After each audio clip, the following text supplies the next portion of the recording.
Hello viewers, আমি আজকে আপনাদের সঙ্গে এই বড় মাছের মাথাটা কিভাবে ছোট্ট একটা ছুরি দিয়েই কেটে ফেলবো 10 মিনিটের মধ্যে, সেটাই আমি আপনাদেরকে দেখাবো। খুবই ইজিভাবে এবং সিম্পলভাবে দেখাবো। এখানে আপনারা যদি এইভাবে করেন, আমেরিকাতে বসে আমি কিন্তু একটা ছোট ছুরি দিয়ে এই মাছটা কেটে দেখেন খুব সুন্দর টুকরো টুকরো করে ফেলেছি। এখন এই টুকরো টুকরো করার পদ্ধতিটা খুবই ইজিভাবে করা যায়, তবে খুবই সাবধানে করতে হবে আর কি। আর এটা আমি এখন আপনাদেরকে যে প্রসেসটা করলে আপনার হাতও কাটবে না আর মাছের মাথাটা খুবই সুন্দর করে কাটতে পারবেন আর কি।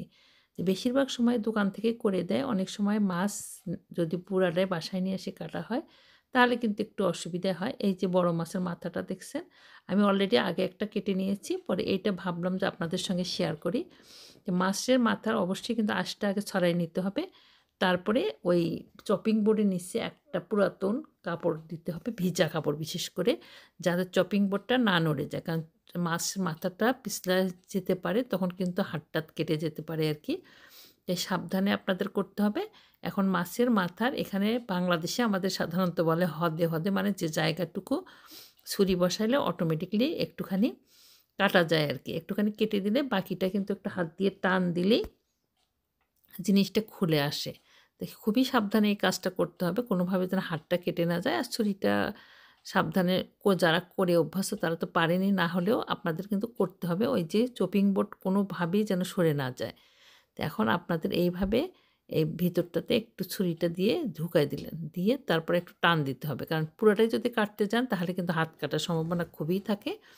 তবে অবশ্যই একটুখানি কেটে নিয়ে বাকিটা দিলেই কিন্তু অটোমেটিক খুলে আসে। আর একটা কাঁচি ইউজ করি আমরা সাধারণত। তো মাঝখানের যে একটা জায়গা আছে দেখেন, এটা হাতটা অটোমেটিক্যালি খুলে চলে আসলো। একটু টান দিব, তারপরে হয় ছুরি অথবা একটু কাঁচি ঢুকাই দিয়ে জাস্ট একটুখানি কাটিয়ে নিলে বাকিটা কিন্তু চলে আসবে। এখানে কিন্তু কোনো নাই, এমন রকেট সায়েন্স নয়, তবে একটু কৌশল করলেই কিন্তু অনেক কাজ আমাদের ইজি হয়। তারপরে এই জায়গাটাকেও আমরা পুরা যে যেটাকে ফুলকা বলে সেটা আগে ফার্স্টে কেটে বের করে নিয়ে আসতে হবে ফুলকার জায়গাটুকু। তাহলে হয় কি ইজি হয়। একটু হাত দিয়ে দিলে হয়, অথবা একটা কোনো শক্ত কোনো পাথর অথবা কিছু দিয়ে, আমরা যেমন আমাদের রংপুরের এলাকায় যে আমরা বাটন ঘোরটাটা আছে ওইটা দিয়ে আমি সাধারণত করি। আমি এক্সট্রা আসি সবসময়।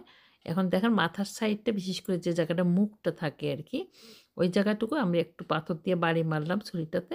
ওটা কিন্তু অটোমেটিক্যালি খুলে চলে আসলো। ওটা তো কেটে ফেলে দেবেন যে জায়গাটুকু সেটা ফেলে দিলেন। আর বাকি মাছটা তো আমরা মুড়ি ঘন্ট করার জন্য অথবা মাছের মাথা ভুনা করার জন্য আমরা কিন্তু ইজিভাবে নিতে পারি। এখন এই মাছটা টুকরা করতে হবে। হাত দিয়ে করলাম, অতটা শক্ত যেহেতু মাছটা একটু, তখন একটা পাথর বা ইয়া দিয়ে আমি করে নেই। এরকম সবগুলো টুকরা, টুকরা করে নেব আরকি মাথাটা। কারণ আজকে আমি এটা মুড়ি ঘন্ট করব, তাই ভাবলাম আপনাদের সঙ্গে শেয়ার করি। তারপরে এটা যেহেতু একটু বড়, বেশি বড় হলে কিন্তু রান্নার জন্য অসুবিধা হয়। তাই মাঝখানে একটু বাড়ি দিয়ে ভাজার জন্যও অসুবিধা হয়। ভাজতে ভালোমতো ভাজা হবে না। এরকম টুকরা করে তারপরে আমরা মাছটা সব ছোট, ছোট টুকরা করে নেব আরকি। আপনারা যতটুকু টুকরা করতে চান একবারে করে নেওয়াই ভালো। যখন আমি মানে কাটতে থাকি তখন কিন্তু একেবারে পুরা সুন্দর টুকরা করে ফেলি আরকি। আর যে জিনিসটা নিবেন না সেটা আগে থেকে ফেলে দেওয়া যায়। মুখটা বা মুখের সাইডটা কেটে ফেললেন। আমি ফুলকাটা এখন তো আর রাখি না। কারণ ওটাতে অনেক সময় ফাঙ্গাস-টাঙ্গাস থাকে বা জার্ম থাকে। তো ওটা অত পরিষ্কার করা খুবই কঠিন হয়ে যায় আরকি। তারপরে আমরা এখন ছোট করব। আর এই যে একটা আমি আপনাদের দেখাচ্ছি ছুরি ধার দেওয়া, এটা ওয়ালমার্ট থেকে পাওয়া যায়। তো ছুরিটা ধার দিয়ে নিলে খুব সুন্দর ভালো হয়। দেখেন এখন পুরা মাছটা কিন্তু টুকরা করার পর খুব সুন্দর হয়েছে। এখন এটা ভাজতেও সুবিধা হয়, আর রান্না করতে হয়। আপনাদের যদি আমার এই কৌশলটা একটু হলেও ভালো লেগে থাকে তাহলে বন্ধুদের সঙ্গে শেয়ার করবেন। আর আমি ট্রাই করব আপনাদের সঙ্গে নতুন, নতুন কিছু ভিডিও নিয়ে উপস্থিত হওয়ার জন্য।